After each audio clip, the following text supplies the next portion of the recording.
Hello students, स्वागत है मेरे यूट्यूब चैनल सीधी एजुकेशन हब में। मैं आशीष। आज हम लोग इस वीडियो के माध्यम से एमपी बोर्ड जनरल इंग्लिश कक्षा 12वीं का लेसन 2 जिसका नाम है अ friend who came from the sky, एक मित्र जो आसमान से आया, उसका क्वेश्चन आंसर पढ़ेंगे। इसके पहले मैंने 2 पार्ट में आपको इस लेसन का हिंदी अनुवाद पढ़ा दिया है। उसका लिंक आपको इस वीडियो के डिस्क्रिप्शन बॉक्स में मिल जाएगा और उसको भी आप जरूर देखिए, ठीक है, ताकि आपको ना केवल क्वेश्चन आंसर समझने में सहायता हो बल्कि जो अनसीन पैसेज आपके आते हैं उनको आप आसानी से कर पाएं। तो आइए प्रिय छात्रों, अब इस लेसन के क्वेश्चन आंसर करते हैं। पहला क्वेश्चन कर रहा है कि what was mini doing in the balcony. Was doing का मतलब होता है कर रही थी, व्हाट मतलब क्या, इन द बालकनी यानी बालकनी में। तो मिनी बालकनी में क्या कर रही थी। तो मिनी जो है वो बालकनी में अपनी व्हील चेयर पर बैठकर बच्चों को खेलते हुए पार्क में देख रही थी। तो आइए इसी का आंसर हम लोग लिख देते हैं कि mini was sitting in her wheel chair in the balcony and watching children playing in the park. Mini was sitting in her wheel chair in the balcony and watching children playing in the park. Mini अपने balcony में अपने wheel chair पर बैठकर बच्चों को खेलते हुए देख रही थी। आइए दूसरा प्रश्न समझते हैं। What disability did she have. Disability मतलब होता है अक्षमता, ठीक है। सी हैव मतलब उसके, और व्हाट मतलब क्या। तो मिनी के क्या अक्षमता थी ये हमसे पूछ रहा है। तो आपको पता ही है कि मिनी जो थी वो एक दिव्यांग लड़की थी और उसका जन्म से ही अपने हाथों और पैरों पर कोई नियंत्रण नहीं था। तो आइए इसका आंसर लिख देते हैं कि मिनी लिख लिए चाहे सी लिखिए। She was a spastic girl, वह एक दिव्यांग लड़की थी। Who had no control over her hands and legs from birth. She was a spastic girl, वह एक दिव्यांग लड़की थी। Who had no control over her hands and legs from birth, उसका अपने हाथों और पैरों पर जन्म से ही नियंत्रण नहीं था। आइए तीसरा प्रश्न समझते हैं। यह भी प्रश्न पूछा गया है। What is the meaning of the word spastic. Spastic शब्द का क्या अर्थ होता है। तो आइए इसका आंसर लिखते हैं। A spastic is a person, a spastic is a person who had no control over his hands and legs from birth. ध्यान ये रखिएगा कि जब यहां पर किसी पर्सन को बता रहे हैं तब वहां पर आप हिज का प्रयोग करेंगे, लेकिन जब आप मिनी यानी लड़की के बारे में बता रहे हैं तो यहां पर किसका प्रयोग करेंगे, हर का। बस यही अंतर है, बाकी दोनों क्वेश्चन लगभग सेम है। उसका answer a spastic is a person who had no control over his hands and legs from birth, ठीक है। आइए चौथा क्वेश्चन समझते हैं। Why did the neighbourhood children not become friendly with her. कह रहा है कि व्हाई मतलब क्यों, द नेबरहुड मतलब पड़ोसी, चिल्ड्रन मतलब बच्चे, not become friendly with her, friendly मतलब होता है मित्रवत। तो मिनी के साथ पड़ोस के जो बच्चे थे वो मित्रवत क्यों नहीं थे, ठीक है। तो आप इसका आंसर इस तरह लिख सकते हैं कि इसको कैपिटल में बना लिया, the neighbourhood children not become friendly with her. फिर लिखेंगे इसको छोटा बना के, because they seem to be busy with their own games and school, ठीक है। तो आपका क्वेश्चन का आंसर क्या हो जाएगा, बड़ा।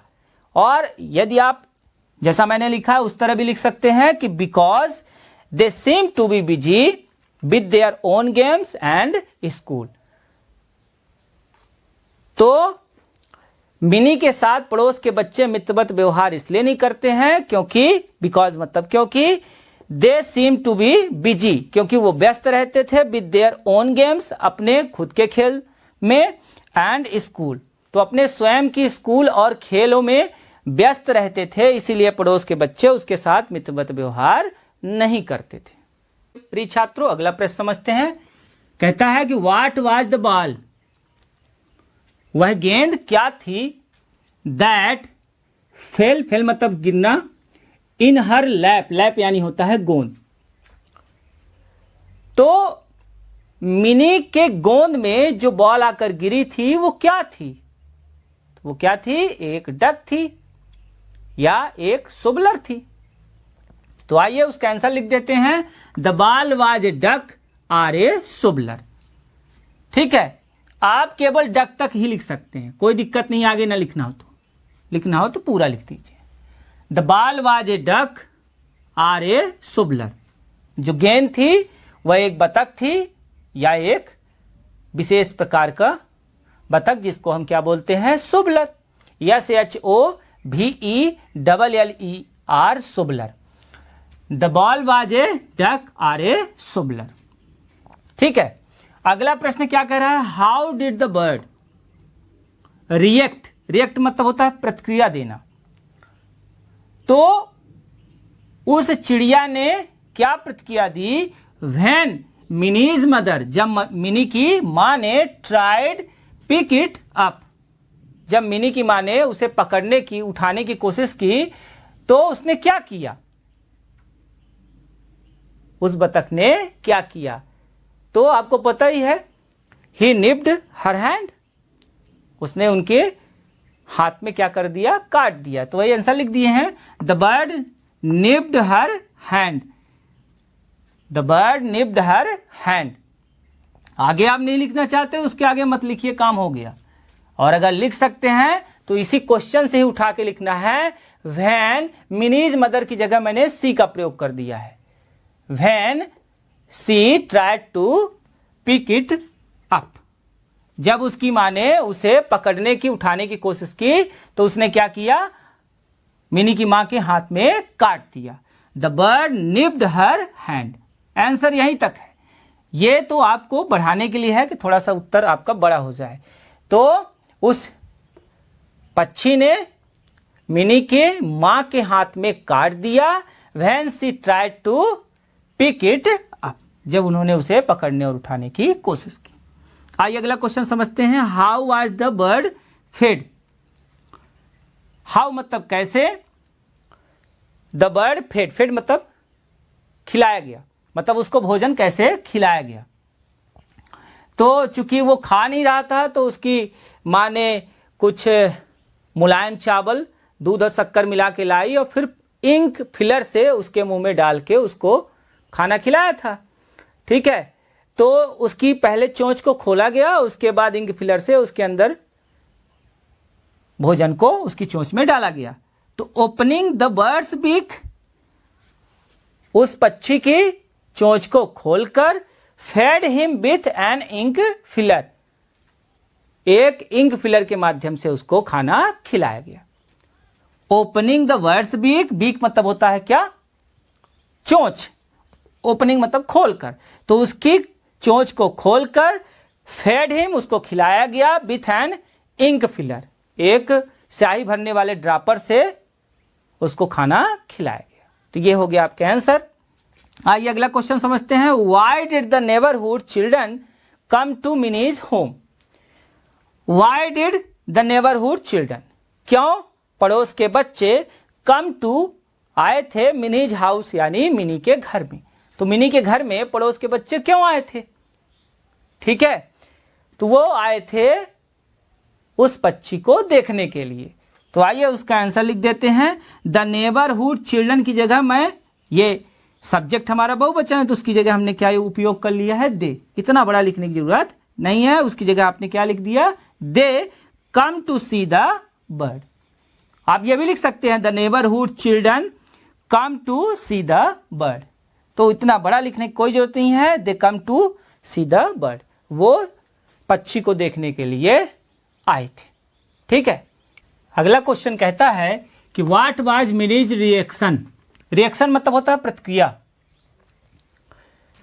तो मिनी की प्रतिक्रिया क्या थी, व्हेन मतलब जब, सी फाउंड वह पाई, मित्राज बास्केट मित्रा की जो टोकरी थी, इम्पटी मतलब खाली, इन द मॉर्निंग तो जब सुबह बहुत जल्दी जाग के मिनी ने उस टोकरी को देखा जिसमें उसका डक रखा हुआ था, मित्रा रखा हुआ था, तो देखा तो वो खाली थी। तो उसका रिएक्शन पूछ रहा है। तो वो क्या हो गई? वो डर गई। ठीक है, ऐसा उसने महसूस किया। तो उसी को मैंने लिख दिया कि to her horror she realised, उसने घबराहट महसूस की, वह डर गई कि कहीं मेरा मित्र तो चला नहीं गया, क्योंकि उसके पास तो अब गिन चुनकर एक ही फ्रेंड था। तो to her horror she realised, REALISED, realised. ठीक है, तो to her horror she realised when Mini found Mitra's basket empty in the morning. ये शेष लाइनें आप क्वेश्चन से लिख लेंगे, बस इतना आपको याद रखना है, to her horror she realised. ठीक है, शेष आप ऊपर से उतार लेंगे कि when she found Mitra's basket empty in the morning. बस वहां पर मैंने क्या किया है, सी की जगह पर मिनी लिख दिया है। ठीक है, तो when Mini found Mitra's basket empty in the morning, वह डर गई, भयभीत हो गई, ऐसा उसने महसूस किया जब सुबह उसने उस टोकरी को खाली देखा। अगला प्रश्न कहता है कि व्हाट चेंज, क्या बदलाव, डिड द बर्ड ब्रिंग, पक्षी, ब्रिंग मतलब लाया, इन द एटीट्यूड, एटीट्यूड मतलब बर्ताव, व्यवहार, ऑफ द नेबरहुड चिल्ड्रन, पड़ोसी बच्चों में, टुवार्ड मिनी, मिनी की ओर। तो उन पड़ोसी बच्चों में क्या बदलाव आया उस पक्षी के आ जाने पर? उस पक्षी ने ऐसा क्या लाया जिसके कारण पड़ोसी बच्चों के बर्ताव में परिवर्तन आ गया? तो जब पक्षी आया तो उसको देखने के लिए बच्चे आए, और जब बच्चे आए तो मिनी को अकेला जब उन्होंने देखा तो उन्होंने इस बात को महसूस किया कि जिस प्रकार से पक्षी अकेले है उसी प्रकार से मिनी को भी अकेलापन महसूस होता होगा। तो वो उसके साथ मित्रवत व्यवहार करने लगे। तो बस मैंने वही लिख दिया, they become very friendly with her, वे उसके साथ बहुत ही मित्रवत हो गए। तो अगला क्वेश्चन कहता है कि why was her mother worried as Mini sat in the balcony. तो मिनी बालकनी में बैठी थी तो मां क्यों परेशान थी? मिनी के बालकनी में बैठे रहने के कारण मां क्यों चिंतित थी? वरीड मतलब होता है चिंतित होना, मिनी सैड, सैड मतलब होता है बैठे हुए। तो मिनी बालकनी में बैठी थी, इसलिए क्यों उसकी मां परेशान थी?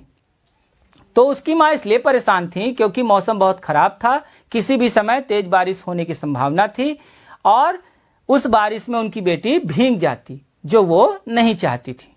तो उसी को मैंने आंसर में लिख दिया, सी बरीड, यानी मिनी की मां चिंतित थी, बिकॉज, क्योंकि इट वाज टू विंडी, क्योंकि मौसम बहुत ही खराब था, and there was a possibility, POSSIBILITY, possibility मतलब होता है संभावना, और एक संभावना थी आप हर गेटिंग वेट, वेट मतलब होता है भीग जाना, कि वह क्या हो जाएगी, भीग जाएगी, which she did not want, जो कि वो नहीं चाहती। तो आइए अगला क्वेश्चन समझते हैं कि बीइंग स्पास्टिक, दिव्यांग होते हुए, what could mini do, mini क्या कर सकती थी, and what could see not, और क्या नहीं कर सकती थी।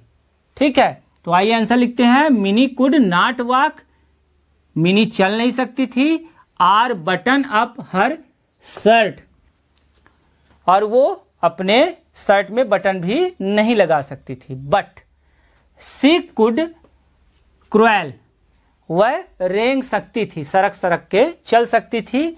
ब्रश हर टीथ, वह अपना दांत ब्रश कर सकती थी। And use a spoon to eat, और चम्मच की सहायता से खाना भी वो सीख ली थी। तो इतनी चीजें वो कर सकती थी। क्या नहीं कर सकती थी, नॉट वॉक और बटन अप हर शर्ट, वो चल नहीं सकती थी और अपने शर्ट में बटन नहीं लगा सकती थी। और वो क्या कर सकती थी, क्रुएल करती थी, she could cruel, brush her teeth and use a spoon to eat. ठीक है, तो अगला क्वेश्चन कहता है कि what had happened to the bird, happened मतलब घटित हुआ, टू द बर्ड यानी उस पक्षी के साथ। तो उस पक्षी के साथ क्या घटित हुआ, उसके साथ कौन सी घटना हुई? The bird had lost his way. जो पक्षी था वह अपना रास्ता भटक गया। क्यों भटका? In the strong current of wind, जो तेज हवा चल रही थी उसी के कारण वह अपना रास्ता भूल गया। इन हिज एक्सट्रीम एफर्ट्स, अपने जोरदार प्रयास करने के कारण, EXTREME एक्सट्रीम, EFFORTS एफर्ट, तो अपने जोरदार प्रयास करने के कारण to rejoin his mates. Rejoin मतलब दोबारा मिलने के लिए, हिज मेट्स मतलब अपने साथियों से, तो अपने साथियों से दोबारा मिलने के लिए उसने ज्यादा प्रयास किया। He had hurt himself on his wings. Wings यानी पंख होता है, हर्ट मतलब होता है नुकसान पहुंचाना। तो उसने जब ज्यादा प्रयास किया अपने साथियों से मिलने के लिए तो अपने पंखों को भी घायल कर लिया। ठीक है, अगला क्वेश्चन क्या कह रहा है कि why do you think the bird refuse to eat anything. अब उस पक्षी ने कुछ खाने से इनकार क्यों किया? कुछ भी उसके सामने उसकी मिनी की माँ फेंक रही थी, चाहे ब्रेड का टुकड़ा हो, चाहे चावल हो, चाहे फ्रूट्स हो, है ना, सब कुछ फेंका, लेकिन वो कुछ भी नहीं खा रहा था। तो ऐसा क्यों कर रहा था वो? तो आइए इसका आंसर लिखते हैं। The bird refuse to eat anything. अब ये मैंने क्वेश्चन से ही लिख दिया, the bird refuse to eat anything, और आंसर आपको यहां से याद करना है, because he was terrified and missing his mates. Because he was terrified and missing his mates, क्योंकि वह बहुत ज्यादा टेरिफाइड था, डरा हुआ था, TERRIFIED, टेरिफाइड, भयभीत था, एंड मिसिंग हिज मेट्स, और वह अपने साथियों को बहुत ज्यादा याद कर रहा था, इसीलिए उसने कुछ भी नहीं खाया। तो आइए प्रिय छात्रों अगला क्वेश्चन समझते हैं। यह क्वेश्चन बहुत इंपॉर्टेंट है, जो आपके पेपर में क्वेश्चन नंबर 14 पूछा जाता है, 4 नंबर का, उसमें यह कई बार पूछा गया है, तो थोड़ा ध्यान से इसको आप याद करिएगा, और बहुत ही आसान है, आसानी से आपको याद हो जाएगा। Describe the duck's farewell. Describe मतलब होता है वर्णन करना, द डक यानी बतख के, और फेयरवेल मतलब होता है विदाई का। तो बतख की विदाई का हमें क्या करना है? वर्णन करना है। तो आपको पता ही है कि विदाई के दिन मिनी के पिताजी मिनी को, उस बतख को और सभी बच्चों को लेकर पास की एक झील के पास गए। वहां पर बच्चों ने बड़े ही आरामदायक तरीके से उस बतख को पानी में छोड़ दिया, और उसके बाद वह बतख जो है वो बहुत खुश था और वहाँ पर पानी में तैरने लगा और अपनी चोंच से पानी को हटा हटा कर आगे की ओर बढ़ने लगा। तो आइए इसी को हम लोग लिख देते हैं। On the departure day, departure DEPARTURE,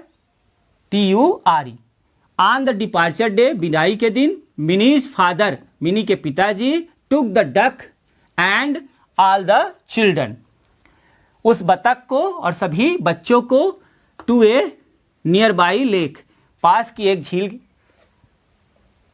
के पास ले गए। इन देयर, वहां पर, the children gently released, gently released, RELEASED, released मतलब होता है छोड़ना, him in the water. Then the duck started, उसके बाद उस बतख ने प्रारंभ कर दिया, स्विमिंग एंड सोबलिंग, तैरना और आगे बढ़ना, द वाटर, पानी में, विथ हिज बीक, तो अपने बीक यानी चोंच होता है, अपनी चोंच से पानी हटा हटा के वह बतख आगे की ओर बढ़ने लगा। तो अगला क्वेश्चन कहता है, who do you think the story is about, Mini or duck, why. आपके विचार से यह पूरी कहानी किस पर केंद्रित थी, या यह कहानी किस पर है? मिनी पर है कि उस बतख पर है, और है तो ऐसा क्यों? तो यह पूरी कहानी मिनी और उसकी अक्षमता पर केंद्रित है।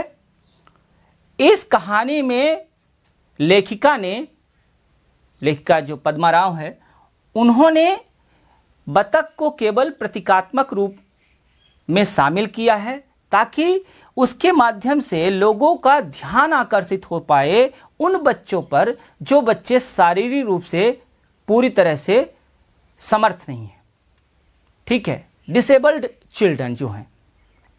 तो ऐसे बच्चों के साथ हमें बड़ा ही मित्रवत व्यवहार करना चाहिए, उन्हें अकेला बिल्कुल नहीं छोड़ना चाहिए, ठीक है, उनके साथ शालीनता से पेश आना चाहिए। तो आइए इसका आंसर लिख देते हैं, बहुत ही इंपॉर्टेंट क्वेश्चन है और आपके परीक्षा में कई बार पूछा गया है, थोड़ा ध्यान से इसको भी याद करिएगा। The story is about Mini and her disability, DISABILITY। तो ये जो कहानी है वो मिनी और उसकी अक्षमता के बारे में है। The duck is only symbolic, SYMBOLIC, symbolic मतलब होता है प्रतीकात्मक। तो ये जो बतख है वो तो केवल प्रतीकात्मक है। एंड हैज बीन ब्रॉट, और लाया गया इस कहानी में, इनटू फोकस, फोकस मतलब होता है ध्यान केंद्रित, focus attention, focus attention, ATTENTION, focus attention on the handicaps, HANDICAPS, handicaps मतलब होता है विकलांग, ऑफ डिसेबल्ड चिल्ड्रन। तो जो विकलांग बच्चे हैं उन बच्चों पर ध्यान केंद्रित करने के लिए ही लेखिका ने इस कहानी में बतख को लाया। बाकी शेष पूरी कहानी जो है वो किस पर केंद्रित है, मिनी और उसकी अक्षमता पर। तो बड़े ही आसान से तरीके से आप इसको याद करिएगा। The story is about Mini and her disability, the duck is only symbolic and has been brought into focus attention on the handicaps of disabled children, ठीक है। तो आइए प्रिय छात्रों, अब इस लेसन का अंतिम क्वेश्चन समझते हैं कि व्हाट मिस्टेक, क्या गलती, डिड अंजू मेक, अंजू ने कर दी, हाउ डिड सी कंपनसेट, और कैसे उसने उसकी क्षतिपूर्ति की। तो अंजू ने मिनी के घर में जाकर और सभी बच्चों के सामने ये कहा कि अब इस बतख के लिए ये बहुत कठिन होगा कि नए मित्रों को बनाना, क्योंकि ये तो लंगड़ा है। और ये बात मिनी पर भी लागू होती थी क्योंकि वो भी तो एक स्पास्टिक गर्ल थी। जब उसने यह कहा तो कुछ देर बाद उसको इस गलती का एहसास हुआ कि भाई मैंने तो गलत बोल दिया और अपना मुंह बंद कर ली। तो आइए उसी को हमने लिख दिया। अंजू सैड दैट, अंजू ने कहा कि इट वाज मोर हार्ड, यह ज़्यादा कठिन होगा, फॉर हिम, उस बतख के लिए, नाउ अब, to make new friend because, नए मित्रों को बनाना, क्योंकि ही इज लेम, क्योंकि वह लंगड़ा है। This applied quite well to Mini also, this applied quite well to Mini also, यह मिनी पर भी पूरी तरह से लागू होता है। बट सून सी रियलाइज्ड, लेकिन वह जल्दी ही इस बात को महसूस की कि मैंने गलती कर दी, her mistake, and compensated, COMPENSATED, compensated, ठीक है, इट बाई कवरिंग, कवरिंग मतलब होता है बंद करके, हर माउथ यानी अपने मुंह को। तो जब उसने ये कह दिया तो उसके बाद जल्दी ही उसको अपनी गलती का एहसास हुआ और उसने अपना मुंह बंद कर दिया। Anju said that it was more hard for him now to make new friend because he is lame. This applied quite well to Mini also, but soon she realised her mistake and compensated it by covering her mouth. ये तीनों ही important question हैं, ठीक है। तो कुल 17 प्रश्न थे प्रिय छात्रों जो हम लोगों ने बड़ी ही आसानी से कर लिया। आशा करता हूं कि आपको यह वीडियो अच्छा लगा होगा, और अगर वीडियो आपको अच्छा लगता है तो उसे आप लाइक करिए, दोस्तों को अधिक से अधिक शेयर करिए ताकि सभी बच्चों तक इस तरह के आसान प्रश्न पहुंच सकें। और इस लेसन से आप प्रिय छात्रों ये मान के चलिएगा, मतलब 2 प्रश्न तो पूछता ही है, ठीक है, कभी कभी 3 प्रश्न भी पूछ देता है। तो आशा करता हूं अब ये लेसन आपको बिल्कुल भी परेशान नहीं करेगा। हिंदी अनुवाद भी ध्यानपूर्वक पढ़िएगा और उसके बाद क्वेश्चन आंसर को भी पूरे मन से याद करिएगा, ठीक है। जहां आपके समझ में नहीं आएगा, कोई भी बात जो भी मैंने आपको बताई, चाहे हिंदी अनुवाद चाहे क्वेश्चन आंसर में जो भी बात आपके समझ में नहीं आई है, मुझे कमेंट बॉक्स में आप बताइए। और यह भी बताइए कि मुझे अधिक से अधिक वीडियो किस टॉपिक पे बनाना है।